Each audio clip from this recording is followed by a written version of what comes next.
You may not know who Kristen LaCount is, but her story and her work ethic have positioned her to take over as the general manager of one of the most historic clubs in this country, the Country Club in Brookline, Massachusetts.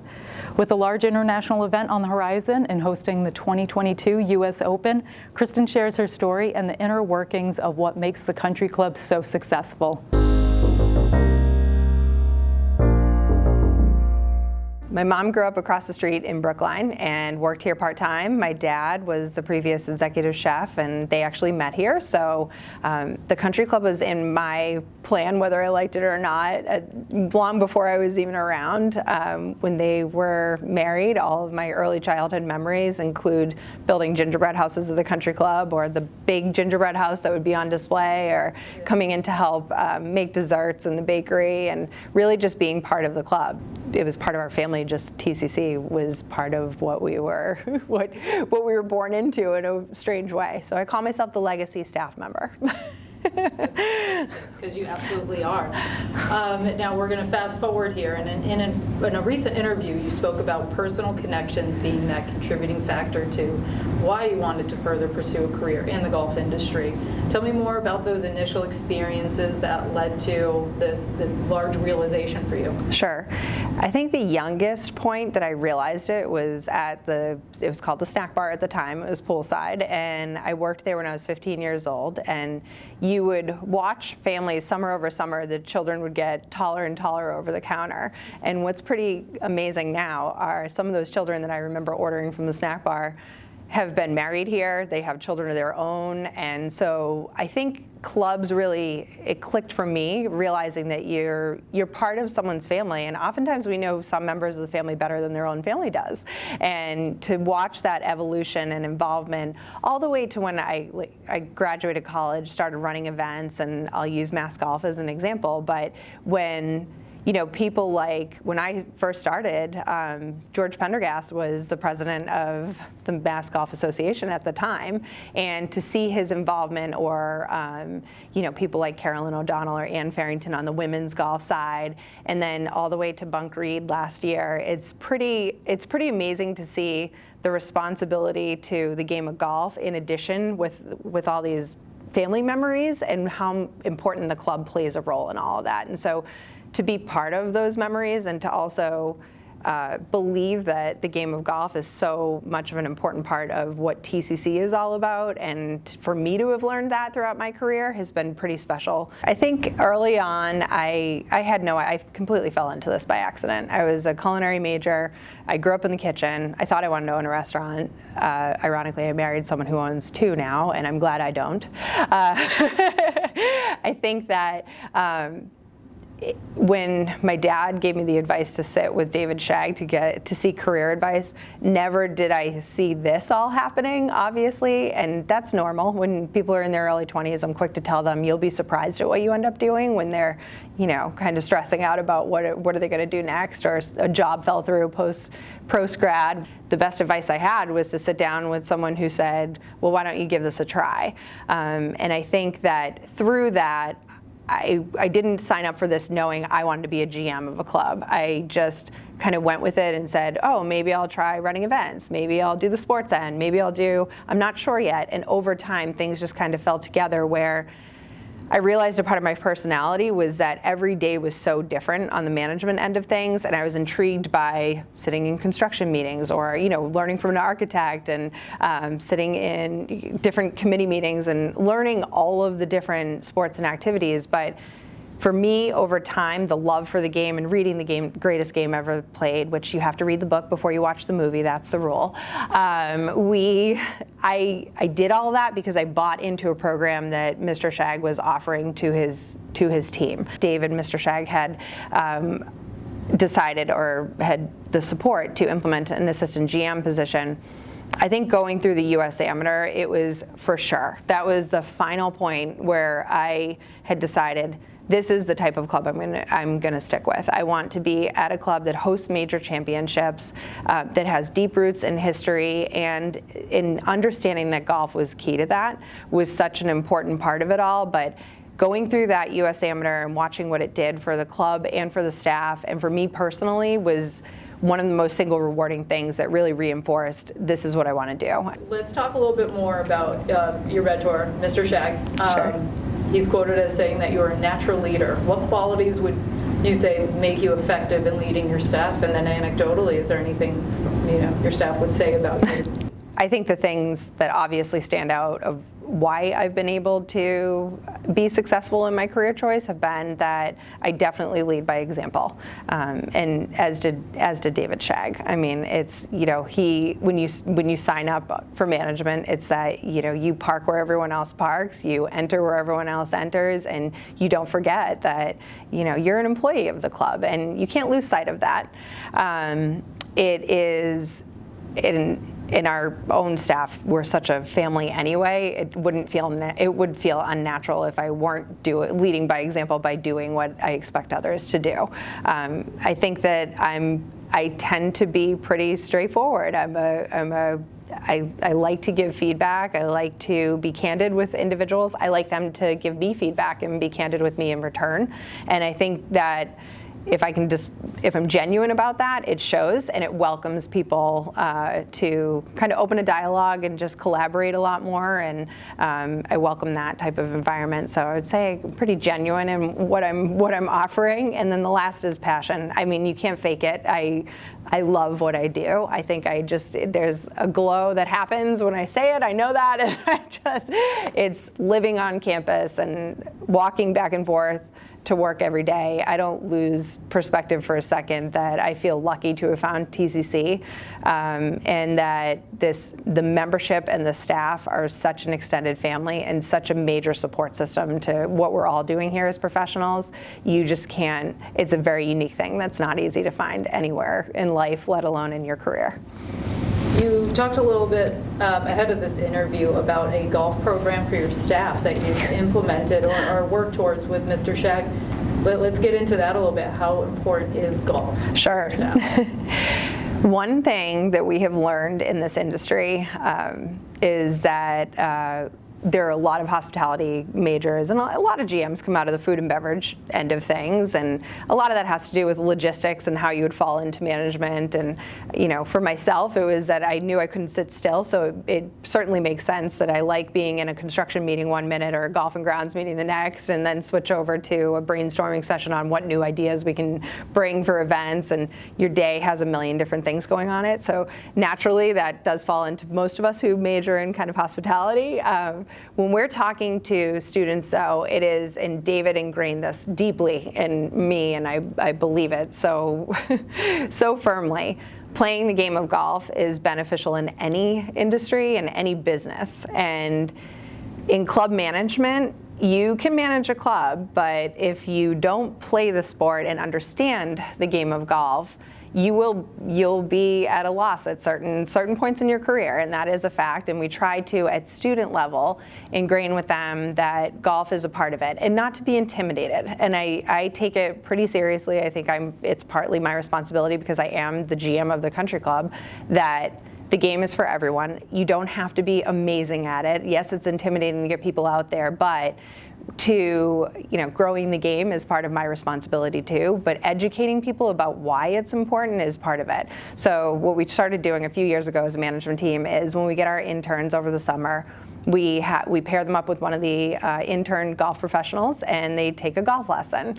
We try to pair up a manager, maybe at 4 or 5 o'clock at night, if they can sneak out onto the Primrose with one of the interns, or a manager in training who's here working full-time year-round.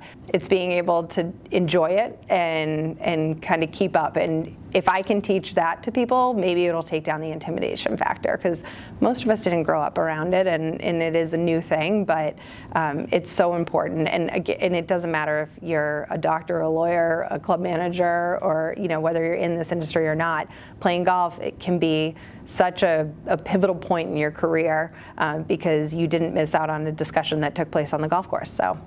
Unlike other GMs out there in the golf industry, your career path has solely been at TCC. Yes. Do you find that to be the focus of many conversations you have with your peers in the industry, and what do you say to them in response to only being at one club? Why Sure. one club? I can honestly say at this point, because I I have become general manager of TCC, I don't think that conversation will be as prominent or such a focus anymore. I think it's part of my story, but for so long in the assistant position as the AGM or the club manager before that, it was this was the top question. That when I decided that I was going to buy into what his program was, and as I said earlier, drink the Kool-Aid, if you will, of club management, and the more I learned about other clubs and understood nationally what other clubs were doing and who those leaders were, I knew obviously David Shagg was the one and only, and really just if it was going to leave his nest, it better be because I was ready. And so we always talked about how my career and training was focused on finding the right thing at the right time. And that was never an assumption that it was going to be TCC at the right time. It was that here's the profile of the club, here are the things you need to do. Okay, you said you want to be at one of those championship golf courses, here's what you got to know how to do. And so we have a number of things that just happen as a club that would put you in that position. 138 years of history, how much responsibility do you feel carrying on these traditions and preserving the history of the club and the course? Sure, I love that question. I did put a lot of thought into that. Preparing for my interview with the executive committee, I had a great conversation with one of our former treasurers. His name is Kevin Maroney, and he quoted, "Unchanging values in a changing environment." And it really, when you think about that, it really does explain exactly what our responsibility is at the country club. It's maintaining the culture and the history and the deep-rooted traditions that this club has had and offers that makes it so special and unique. But you also have to evolve and grow. And we have a very receptive board and our president, Lyman Bullard, who are all ears to new ideas as to how we can implement things that would benefit a modern family or the modern day member. And that has changed over time. There are future programs and ideas that we have as a result of whether it's COVID-19 or just a result of the way people live their lives today. But all of that is so important that if you go back to what your original mission is as a club and that you're constantly keeping in mind that the history, traditions, and culture are what overarch every decision, usually this board comes to the right decision as a result. So, how has the pandemic changed your plans in the short term and into the future now with more people working from home and the prioritization of time change? Sure. What are you guys doing here to keep people engaged? I think like every business is doing, it's looking at the situation and saying, what can we learn from it? And we are definitely doing that. I mean, it's a current conversation with the board. We're going to revisit our budget in January, and we're going to talk about some of those new ideas. And we've learned a lot about what the membership loves about this place. But for me to, at a high level, it's reinforce the responsibility of why I believe why we do what we do. I mean, we're here to help people create memories. We're here to be an outlet to the real world. I mean, you can't talk on your cell phone here. So it's kind of at, where Woody is in the golf shack, the guard shack at the front entrance is a place where you kind of check what's going on in the real world and you come to this safe haven. And I call it the yellow bubble because that bubble is a protective space that our staff, our team is responsible to make sure that we're helping create those memories and also make our members feel like they have escaped whatever it is that they're dealing with in the outside world. Now, we've done that with mask wearing and COVID protocols, but things like outside of, golf was an amazing success, but that was just the tip of the iceberg. We had, rackets is growing, curling is growing this season. We have come up with creative ideas like the fire pits. I love telling people about the fire pits. We have 12 fire pits up on the skeet field, which skeet shooting is done one day a week for a defined period of time in a season. Other than that, we have some vacant real estate that overlooks the first fairway, and it's some of the most beautiful views on property. We put 12 fire pits up there. Members can reserve them. They pick up their food to go out of the clubhouse. They drive on up to skeet, and they're having an amazing time. And all of the thank yous that are coming in for that are because this has been an escape for, let their children run around or just let them get out of the house. And so I think now we've started this as this fall and winter fire pit idea, and every member who sees me up there says, no, this is a year-round thing now. So we're going to maximize this piece of real estate that's so special and a beautiful spot to be in the spring and summer as well. And so those are exciting things that people have been able to look forward to. But I think as a business, you definitely have to look at everything and say, what have we learned and what can we get away with? I mean, the country club never had tea times in its history. It did this season. Who knows? Maybe the future will be a hybrid of some tea times and some walk-on only. Maybe it'll be all tea times. We won't know until committees really start to weigh in with their final decisions. But those are all part of the conversation right now because we learned so much about ourselves. Let's get right into it. You are a part of history now, the first female GM here in TCZ's 138-year history. What sort of significance does that have for you? You know, I think for him, I was the right person for the job, which was really the overarching theme and how I tackled my career. That said, the fact is I am a woman, and this is a very unique scenario to have a woman leading a club like the country club. And I think, number one, it's such a testament to not only the David Shaggs of the world, who that no longer became part of the conversation. It was just about training me and getting me on the right path. But it's a testament to the membership that it was never labeled in such a way. It was that I worked hard and learned everything I needed to do. And a testament to our president, Lyman Bullard, and the executive committee and our current board that was not the issue at hand ever. It was, she's doing the job. And I think that all of that is easy to say. However, I recognize that it's more of a responsibility is how I would say it. And the responsibility for me is the industry at large and making sure that I can continue to lead by example and set an example to future leaders in our industry. And what I need to do is continue to make sure that if someone sees themselves in me, as I'm a little further along in my career than they are, then it's my responsibility to open the door, open the conversation, be welcoming, and make sure that they know they can pick up the phone and reach out at any time. I'm happy to give advice and happy to help guide them in this industry. I think that as a mother, it's a whole set of other responsibilities. And it's not just that I have a daughter, I have a son too. And for both of them, it's really important to see that it's a big deal, but it's a big deal, and it was only because it all came together because of the work that was put in. And it's truly, I think that is really what this story is about, is that to be able to grow from, being a little kid decorating that gingerbread house in the bake shop all the way to here. It's the whole thing is just it's overwhelming in such a positive way, but I couldn't be more appreciative of the support systems that I have both at home and at the club to make it all kind of come together. In your senior leadership years, those can probably be attributed to the most hardworking years for this career. What were you doing on a daily basis to get yourself prepared for the GM role? Sure. I did hear Tom Brady say once, what you do in practice is what you do in competition. And I wrote it down because as soon as those words left his mouth, all I could think of was David Shagg and how he used to say, you're not assistant general manager, you're the acting general manager.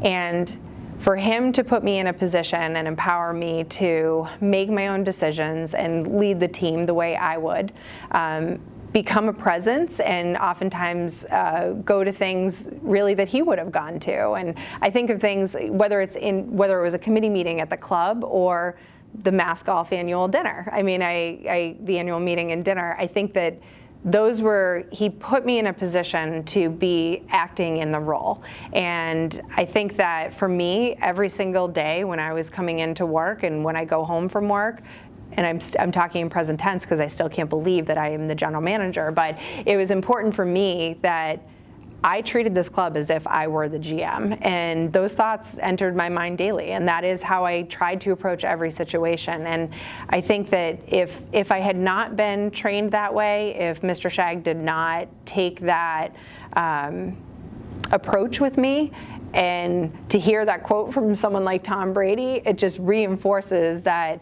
that program and the plan of putting that into my head psychologically allowed me to do the job. And so when we got to the point of, is Kristen the one, it was really rewarding to hear that the Board of Governors was, it was a little, I think it wasn't as much a surprise. It was almost like, yes, we're already operating that way. And so that's a testament to definitely the way that Mr. Shag had kind of, once identifying me, planned my training to make sure that I was poised for the position when the time came. So it was the right job at the right time.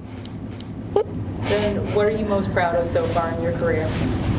This. This is the highlight of my career so far, obviously. I got the job. This is absolutely what I was hoping everything would turn out to be. But now this is where the work is going to begin. I mean, I have to prove myself in this role, much like I've had to do in every role previous. And I think that this is a huge accomplishment. I think what I look forward to in my future, my accomplishments are going to be how I can help my own, team succeed and watch their individual successes and help be a resource for them for the rest of their careers. And this club, so supported by the membership and always the Board of Governors. It's about professional development and continuing education and that type of support. For this training program, much further down the road, do you ever see yourself establishing somebody over time to mentor and bring up through the ranks like Mr. Shag did with you? To be able to do what David Shag did in this is, it would be an honor. It would be pretty amazing, but I'm not sure it can be replicated. I mean, David Shag spent 33 years at a club pushing his team to constantly improve, constantly evolve, and constantly deliver, and make this the membership's second home. And it truly is that because of that steady leadership. And I hope that if I could influence a fraction of the managers that are out in the industry the way that David Shag has, it would be an honor. He has taught me how to help people and mentor them and lead them, no doubt.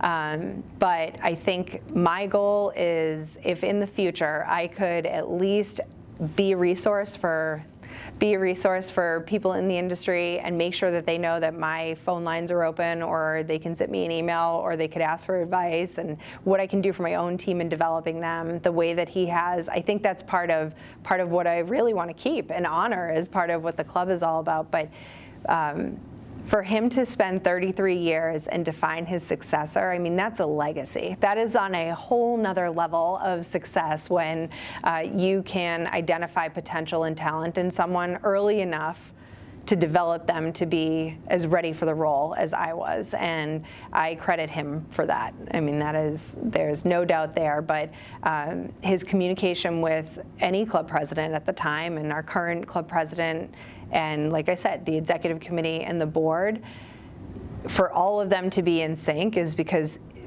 David prepared them along with preparing me. And so by the time this all came to fruition, it just seemed like a natural, and hopefully it's been seamless transition when it all came into play. Many of you know that the U.S. Open will be coming here in 2022, and there is a tremendous amount of work that goes on behind the scenes in making such a prestigious event a success. TCC has such a rich tradition of hosting incredible national and international events. You mentioned the 2013 U.S. Amateur being such a pivotal point in your career. We've got the U.S. Open arriving in 2022. What kind of work are you doing these past few years, right now, and into the future to prepare? I think when we talk about what right now the biggest impact around the U.S. Open has been, is definitely what Dave Johnson, our director of grounds, and his team executed this past summer. And with the collaboration of the USGA, Gil Hands, and our own in-house staff, who is so gifted and talented, able to do a lot of this work in-house, we have been able to tackle some long-term projects on the golf course that were part of Gil's master plan that he wrote for the country club in 2008, along with some course improvements that will benefit the members way after a U.S. Open leaves town. So this summer, if you were on the club's property, you would have seen things that were more mechanical in nature, like drainage work, and but there were also the fun things like our greens revitalization program, where we expanded some greens, worked on the greenside bunkers. Now they're starting to get into some of the fairway bunkers into the beginning of next season. But next season, the 12th hole was unveiled at the beginning of this past season, and so there's a lot of excitement around this being the first. This is the first routing of the championship course that we're going to see in the club's history. This is a brand new golf course that the pros are going to play in 2022, and so next season is the first season to introduce that champ course in its entirety with no construction and no disruption out there. And how do you become involved in the excitement surrounding the U.S. Open? Jackie Singleton, who is normally our communications and IT director here at the Country Club, she was the assistant director for the 2013 U.S. Amateur.